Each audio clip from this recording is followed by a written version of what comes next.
All right, Shalom. First and foremost, giving all praise, glory, and honor that's due to Yahweh Ba'ashem Yahweh Shai. Ba'ashem Rachakodat. Honors to the elders and the apostles at Great Millstone who rule well. Peace and blessings to the 144,000 and the hopeful elect. Shalom Barakatham. And the title of this lesson is The Household of Faith. All right. And it's a reminder of the circle that you're in, the thing that you're a part of, all right, which goes beyond the, the drama, you see back and forth camps between camps.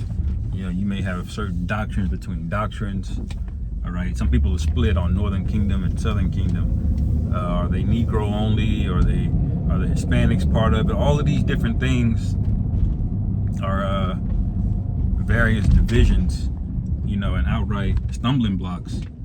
But at the end of the day, it doesn't really matter what you look like as we give the breakdown of the speckled bird, all right? Okay, which is imagery and allegory for the lost sheep, that we would look like different people. Even though we preach that it's the so-called Negro, Latino, and Native American, we could really look like anybody, man. The common unifier is being of the body of the elect, which is the household of faith, man. All right, that's going to be the one binding agent that's going to supersede every camp. Even within camps, you got certain brothers that prefer certain other brothers, or to do a certain thing.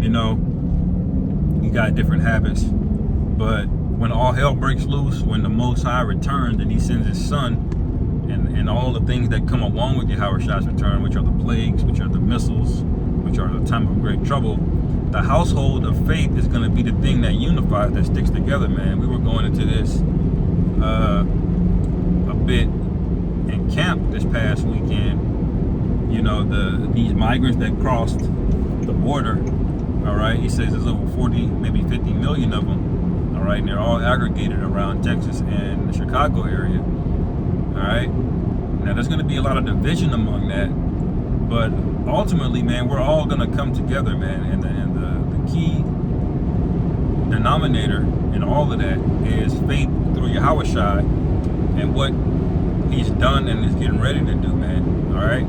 The prophecy, the scriptures say that Yahweh Shai is the spirit of prophecy, man, roughly paraphrasing. So when these prophecies start coming to pass, when these prophecies start, confounding people, all right, you're gonna see a lot of separation, and then you're gonna see a lot of unity at the same time, man.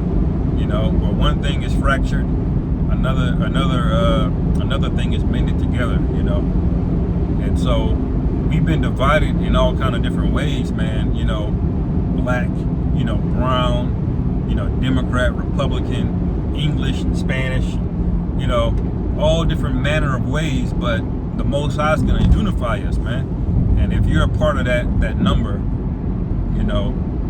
then consider yourself blessed, man. Okay? And the scripture speaks about that in Galatians, the 6th chapter, all right, about being, about treating the men that are a part of the household of faith, well, with charity, man. All right. We want to go above and beyond for our brethren, our body, man. And even though there are Israelites, so-called blacks and Native Americans and Hispanics, all right, 2/3 of them are marked, man, or they're marked to die. So they're not going to be a part of it. You're going to have to be able to cut them off, even though we come from the same lineage, because it's a spiritual thing, man. Faith. Remember, you had Israelites back in the day when the Messiah was on the scene, all right? And what did they do? They rejected Him, man. And that was not a generation that didn't know their heritage, didn't know where they came from. They knew everything. They were in Jerusalem, man, and they did this. So it's a spiritual thing. But there was another household, you had like in the, before that, you had the house of David and the house of Saul. All right, you can read that matter in the book of Samuel and Kings and Chronicles. All right, that's what it's about. We were of one people, but it was two households, man. All right, we were two different households, so it's going to transcend, tribes and languages and so-called ethnicities, and it's going to be about something much, much bigger. And that's how you should think about the truth. You're a part of something much, much bigger. All right, it's not tangible.